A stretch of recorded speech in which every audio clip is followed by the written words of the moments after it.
Remue ménage. Remue ménage.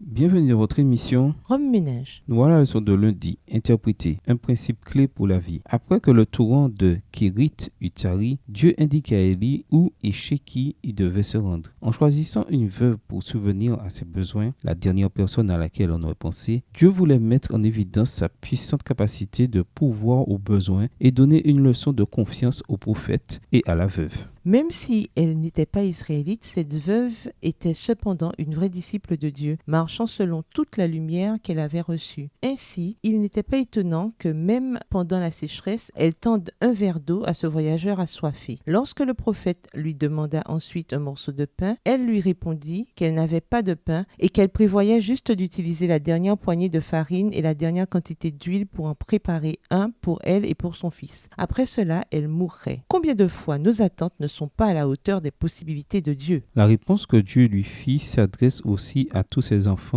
aux prises avec des problèmes difficiles. Premièrement, il lui dit de ne pas avoir peur. 1 Roi 17, verset 13. Même si la peur est quelque chose de naturel dans notre condition déchue, elle est souvent l'indication d'un manque de confiance. Elle est inutile, car aucune somme d'anxiété humaine ne peut améliorer l'amour et l'attention déjà parfaite de Dieu à notre égard. Sachant qu'il s'agissait de sa première quantité de farine et d'huile, Élie lui dit quelque chose d'étrange. Va et fais comme tu l'as dit. Seulement, tu me prépareras d'abord une petite galette de pain que tu m'apporteras. Ensuite, tu en feras une pour toi et pour ton fils. 1 Roi 17, verset 13. La séquence était sans équivoque. Il devait recevoir la première galette. Mais Élie ne se comportait-il pas de manière égoïste? N'était-il pas censé considérer les autres en premier? Comme il était le représentant de Dieu et que Dieu devait toujours passer en premier, Apocalypse 22, verset 13, la veuve était censée donner au prophète la première parole comme si elle a donné à Dieu lui-même. En effet, voici ce que déclare le Seigneur, le Dieu d'Israël. Lit-on au verset suivant, 1 Roi 17, verset 14. C'est là une indication claire que Dieu était à l'origine de cette requête. En donnant la priorité au Créateur, on est toujours béni. Cette offrande spéciale, sacrificielle, donnée après l'appel de Dieu, était une transaction de foi avec Dieu et non avec le prophète. Le don sacrificiel peut être demandé par Dieu à des individus et devenir un test de foi, vérité présente, comme dans le cas de Noé, de la veuve de Sarepta et du jeune homme riche, pour n'en citer que 3. Les deux premiers donnèrent tout,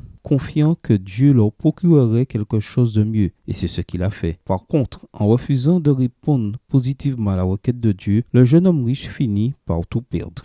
Avant que la veuve ne puisse répondre, Élie lui assura que si elle faisait passer Dieu en premier, elle pourvoirait à ses besoins jusqu'à ce que la pluie tombe à nouveau, au verset 14. Ellen White dit que les jeunes gens les plus heureux sont ceux qui donnent à Dieu la première et la meilleure place. Texte tiré du livre Message à la jeunesse au chapitre 6 à la page 34, livre écrit par Ellen G. White. Remue-ménage, après avoir regardé votre texte écrit et annoté, quels éclairages particuliers vos notes semblent-elles indiquer dans l'ensemble? Quelles questions émergent après l'étude de la leçon d'aujourd'hui? Quelle partie trouvez-vous difficile? Quels autres principes et conclusions découvrez-vous? Pourquoi la veuve de Sarepta a-t-elle fait passer le prophète en premier? Quelle était selon vous sa motivation? Au revoir. Et à demain si Dieu veut.